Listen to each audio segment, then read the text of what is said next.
Hello everyone, I'm నందు జోర్గే. ఈ రోజు నుంచి మనం జావా ప్రోగ్రామింగ్ లాంగ్వేజ్ని నేర్చుకోబోతున్నాం. సో ఏదైనా మనం నేర్చుకోవాలి అంటే ముందు ఫౌండేషన్ స్ట్రాంగ్గా ఉండాలి కదా. తర్వాతే కదా మనం అడ్వాన్స్డ్గా మంచిగా చేయగలుగుతాం.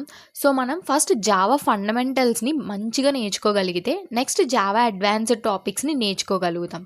సో జావా ఫండమెంటల్స్లో ఈ ట్యుటోరియల్స్ ద్వారా మీరు మంచిగా నేర్చుకోగలరని I hope that. Okay, let's start. First మనం జావా ఫండమెంటల్స్లో ఉండే టాపిక్స్ లేదా కాన్సెప్ట్స్ ఏంటో చూద్దాం. ఫస్ట్లీ జావా ఇంట్రడక్షన్ తెలుసుకోవాలి. నెక్స్ట్ జావాలో ఉండే కంట్రోల్ స్టేట్మెంట్స్ కోసం తెలుసుకోవాలి. Next Java object oriented programming తెలుసుకోవాలి. Next arrays, strings and exception handling. ఈ కాన్సెప్ట్స్ వరకు జావా ఫండమెంటల్స్ కింద కన్సిడర్ చేస్తాం.